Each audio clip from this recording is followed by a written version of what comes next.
ಅರುಣ್ ಯೋಗಿರಾಜ್ ಈ ಹೆಸರನ್ನ ಕೇಳಿದ್ರೆ ನೇರವಾಗಿ ಕಣ್ಮುಂದೆ ರಾಮನ ದೃಶ್ಯ ಬರುತ್ತೆ. ಯಾಕೆ ಅಂತಂದ್ರೆ ರಾಮ ಮಂದಿರದಲ್ಲಿ ಬಾಲರಾಮನ ಬಾಲ ಪ್ರತಿಷ್ಠಾಪನೆಯನ್ನ ಮಾಡೋ ಸಂದರ್ಭದಲ್ಲಿ ಅದರ ಕೆತ್ತನೆಯನ್ನ ಮಾಡಿದ್ದು ಇದೇ ಅರುಣ್ ಯೋಗಿರಾಜ್. ಆದ್ರೆ ಈ ಅರುಣ್ ಯೋಗಿರಾಜ್ಗೆ ಅಮೆರಿಕ ಅವಮಾನ ಮಾಡಿದೆ. ಯಾವ ರೀತಿಯಾಗಿ? ರಾಮಲಲ್ಲಾ ಮೂರ್ತಿ ಕೆತ್ತನೆ ಮಾಡಿದ್ದ ಶಿಲ್ಪಿಗೆ ವೀಸಾ ಮಿಸ್ ಆಗಿದೆ.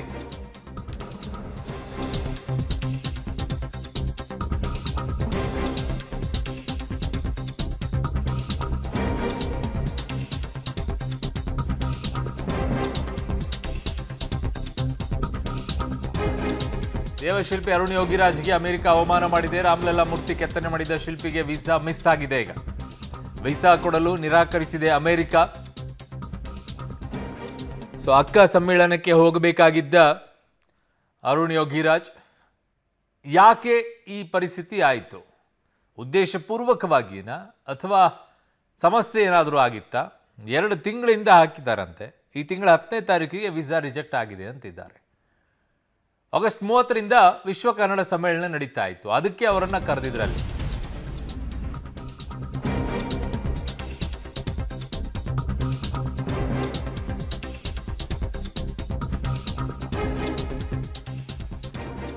ಎರಡು ತಿಂಗಳ ಹಿಂದೆಯೇ ವೀಸಾಗೆ ಅರ್ಜಿಯನ್ನ ಶಿಲ್ಪಿ ಅರುಣ್ ಯೋಗಿರಾಜ್ ಸಲ್ಲಿಸಿದ್ರು. ಈ ತಿಂಗಳ 10ನೇ ತಾರೀಕಿಗೆ ನನಗೆ ವೀಸಾ ರಿಜೆಕ್ಟ್ ಆಗಿದೆ ಅಂತ ಅರುಣ್ ಯೋಗಿರಾಜ್ ಹೇಳಿದ್ದಾರೆ. ಅಮೆರಿಕದ ಮಾನದಂಡಗಳು ಕಂಪ್ಲೀಟ್ ಆಗಿಲ್ಲ ಅಂತ ರಿಜೆಕ್ಟ್ ಮಾಡಿದ್ದಾರೆ. ವೀಸಾ ನಿರಾಕರಣೆ ಹಿನ್ನೆಲೆಯಲ್ಲಿ ಬೇಸರ ತಂದಿದೆ ಅಂತ ಶಿಲ್ಪಿ ಅರುಣ್ ಯೋಗಿರಾಜ್ ಹೇಳ್ತಾ ಇದ್ದಾರೆ. ವಿಶ್ವಮಾನ್ಯ ಕನ್ನಡಿಗನಿಗೆ ಅಮೆರಿಕ ಅವಮಾನ ಮಾಡಿದೆ. ಕಿತ್ತಿ ಇಡೀ ದೇಶದಲ್ಲೇ ಪ್ರಖ್ಯಾತಿಯನ್ನು ಪಡೆದಿರುವಂಥದ್ದು ಮತ್ತು ವಿದೇಶದಲ್ಲಿರುವಂತಹ ಹಿಂದೂಗಳಿಂದಲೂ ಕೂಡ ಮನ್ನಣೆಯನ್ನು ಪಡೆದಂತಹ ಅರುಣ್ ಯೋಗಿರಾಜ್ ಅವರಿಗೆ ಅಮೆರಿಕದ ವೀಸಾ ನಿರಾಕರಣೆಯಾಗಿದೆ. ಈಗ ಅದ್ರ ಬಗ್ಗೆ ಮಾತನಾಡೋದಕ್ಕೆ ಸ್ವತಃ ಅರುಣ್ ಯೋಗಿರಾಜ್ ಅವರೇ ನಮ್ಮ ಜೊತೆಲಿದ್ದಾರೆ. ಸರ್, ಯಾವತ್ತು ವೀಸಾ ನಿರಾಕರಣೆಯಾಗಿದ್ದಂಥದ್ದು ಏನು? ಸರ್, ನಮಗೆ ಶನಿವಾರ ಹೋಗಿದ್ವಿ ಮನೆಯವರೆಲ್ಲರೂ 10ನೇ ತಾರೀಕು. ಅವತ್ತು ನಾವು ಜನರಲ್ ಆಗಿ ವೀಸಾ ಅಪ್ಲೈ ಮಾಡಿದ್ವಿ. ಡೇಟ್ ಬಂತು. US ಕಾನ್ಸುಲೇಟ್ಗೆ ಹೋಗಿ ಏನೇನು ಡಾಕ್ಯುಮೆಂಟ್ ಎಲ್ಲ ಸಬ್ಮಿಟ್ ಮಾಡಿದ್ವಿ. ಹೋದಾಗ ಕೆಲವೊಂದು 3-4 ಪ್ರಶ್ನೆ ಕೇಳಿದ್ರು. ಪ್ರಶ್ನೆ ಕೇಳಿದ ನಂತರ ಒಂದು ಜನರಲ್ ಆಗಿ ಸ್ಲಿಪ್ ಕೊಡ್ತಾರೆ. ನಿಮ್ಮ ವೀಸಾ ಡಿನೈ ಆಗಿದೆ, we are not able to give you visa ಅಂತ ಹೇಳಿ ಕಳಿಸಿದ್ರು. ಏನಕ್ಕೆ ರೀಸನ್ ಅಂತ ನಾವು ಕೇಳಿದ್ವಿ ಅವ್ರಿಗೆ, ರೀಸನ್ ಏನು ಅಂತ. ಇಲ್ಲ, ಅದು ನಿಮಗೆ ಆನ್ಲೈನಲ್ಲಿ ಸಿಗುತ್ತೆ ನೋಡಿ ಅಂತ ಹೇಳಿದ್ರು. ಬಟ್ ಆನ್ಲೈನಲ್ಲಿ ಏನು ಇನ್ಫಾರ್ಮೇಷನ್ ಇಲ್ಲ ಅದ್ರ ಬಗ್ಗೆ.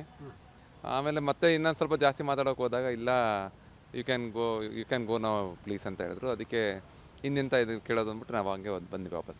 ಯಾಕೆಂದರೆ ಸಾಮಾನ್ಯವಾಗಿ ವೀಸಾ ನಿರಾಕರಣೆ ಸಂದರ್ಭದಲ್ಲಿ ಇಂಥದ್ದು ಕಾರಣ ಅಂತ. ಯಾಕೆಂದರೆ ಅದಕ್ಕೆ ಭಾಳಷ್ಟು ರೂಲ್ಸ್ಗಳಿದ್ದಾವೆ. ಎಸ್, ಅಮೇರಿಕನ್ ವೀಸಾನು ಅಂತ ಸುಲಭಕ್ಕೆ ಸಿಗೋದಿಲ್ಲ. ಬಟ್ ಆದರೆ ಯಾವ ರೀಸನ್ಗೆ ಅಂತ ಅವರು ಹೇಳಬೇಕು. ಇಲ್ಲ ನಿಮಗೆ ಬ್ಯಾಂಕ್ ಬ್ಯಾಲೆನ್ಸ್ ಇಲ್ಲ ಅಥವಾ ನಿಮ್ಮ ಆಸ್ತಿಗಳಿಲ್ಲ, ಈ ಥರದ್ದು ಏನೋ ಒಂದು ರೀಸನ್ ಕೊಟ್ಟಿರ್ತಾರೆ. ಇಲ್ಲ, ನಾನು ಎಲ್ಲನೂ ಕೊಟ್ಟಿದ್ದೆ. ನಾನು ಇನ್ಕಮ್ ಟ್ಯಾಕ್ಸ್ ರಿಟರ್ನ್ಸ್ ಇರ್ಬೋದು, ನಂದು ಆಡಿಟಿಂಗ್ ರಿಪೋರ್ಟ್ ಮತ್ತು ನಂದು ಅಸೆಟ್ದು ಡೀಟೇಲ್ಸ್ ಎಲ್ಲ ಕೊಟ್ಟಿದ್ದೆ. ಎಲ್ಲ ನಮ್ಮ ಕಡೆಯಿಂದ ನೋಡಿ, ಅವ್ರು ಏನೇನು ಡಾಕ್ಯುಮೆಂಟ್ಸ್ಗಳೆಲ್ಲ ನಾವು ಕೊಟ್ಟಿರ್ತೀವಿ. ಅದು ಬಟ್ ಅವ್ರದ್ದು ಅದರೊಳಗಡೆ ಇನ್ನೂ ಏನು ವಿಷಯಗಳಿದೆ ಅದು ನಮಗೆ ಗೊತ್ತಿಲ್ಲ. ಬಟ್ ಅವ್ರು ಏನೇನು ಕೇಳಿದ ಡಾಕ್ಯುಮೆಂಟ್ಸ್ ಅದೆಲ್ಲ ನಾವು ಅವ್ರಿಗೆ ಕೊಟ್ಟಿದ್ವಿ ಅದನ್ನು. ಬಟ್ ಕಾರಣ ನನಗೆ ಗೊತ್ತಾಗಲಿಲ್ಲ ಏನಕ್ಕೆ ಇದಾಗಿದೆ ಅಂತ. ಅಷ್ಟೇ, ಇನ್ನೇನು. ಇಂಟರ್ವ್ಯೂ ಸಂದರ್ಭದಲ್ಲಿ ಏನೇನು ಕೇಳಿದ್ರು ನಿಮ್ಮ ಹೇಳಿದ್ರು ಅಷ್ಟೇ. ನಮ್ಮ ಹೆಸರು ಏನು ಕೇಳಿದ್ರು, ಏನು ಮಾಡ್ತಿದ್ದಾರ ಕೇಳಿದ್ರು. ನಾನು ಹೇಳಿದೆ ನಾವು ಶಿಲ್ಪಕಲೆ ಸ್ಕಲ್ಪ್ಟರ್ ಆಗಿದ್ದೀನಿ ಅಂತ. ಅದಾದ ನಂತರ ಎಷ್ಟು ವರ್ಷದಿಂದ ಮಾಡ್ತಿದ್ದೀರಾ ಜನರಲ್ಲಾಗಿ ಅದೆಲ್ಲ ಹೇಳಿದೆ. ಮುಂಚೆ ಎಲ್ಲಾದರೂ ಹೋಗಿದ್ದೆ, ಮಲೇಷ್ಯಲ್ಲಿ ಇಲ್ಲ ಅವ್ರು ಹೋಗಿದ್ವಿ ಅಂತ ಹೇಳಿದೆ ಅಷ್ಟೇ. ಅದಾದಮೇಲೆ ಇನ್ನೇನು ಬೇರೆ ಡಾಕ್ಯುಮೆಂಟ್ಸ್ ಏನೋ ಅವ್ರು ಕೇಳಲಿಲ್ಲಪ್ಪ.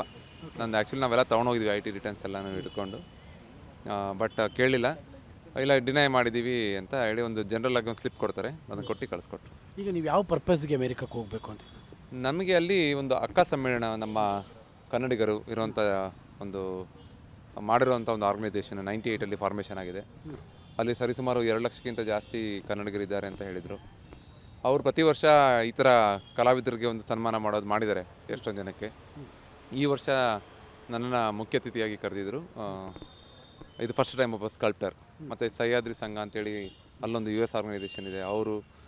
ಅವರುವೇ ಶ್ರೇಷ್ಠ ಕನ್ನಡಿಗ ಅಂತ ಅದೊಂದು ಅವಾರ್ಡ್ ಕೊಡಬೇಕು ಅಂತ ಅವರು ಇನ್ವಿಟೇಷನ್ ಕೊಟ್ಟಿದ್ದರು. ಅದಕ್ಕೆ ಅಪ್ಲೈ ಮಾಡಿದ್ದೆ ಅಷ್ಟೇ. ನಾನು ಹೋಗಬೇಕು ಅಂತೇನಲ್ಲ, ಅವ್ರು ಇನ್ವಿಟೇಷನ್ ಕೊಟ್ಟಾಗ ಅಪ್ಲೈ ಮಾಡಿ ಎಕ್ಸ್ಟ್ರಾ ಮಿನಿಸ್ಟ್ರಿಯಿಂದನೂ ಸ್ವಲ್ಪ ಇದ್ರ ಬಗ್ಗೆ ಅವರು ಎಲ್ಲ ದಾಖಲೆಯನ್ನ ಕೊಟ್ಟಿದ್ರು ಕೂಡ ವೀಸಾ ನಿರಾಕರಣೆ ಯಾಕಾಗಿದೆ? ವೀಸಾ ನಿರಾಕರಣೆ ಆಗಿದ್ದಾದ್ರೂ ಅದರ ಸ್ಪಷ್ಟನೆ ಕೊಡಿ ಅಂದ್ರೆ ಅದೂ ಇಲ್ಲ ಅಂತ. ಏನು ಉದ್ದೇಶ? ಏನು ಉದ್ದೇಶಪೂರ್ವಕವಾಗಿ ಆಗಿದ್ದ ಅಥವಾ ತುಂಬ ನಿರ್ಲಕ್ಷ್ಯತನವನ್ನು ಮಾಡಿದ್ದ? ಏನು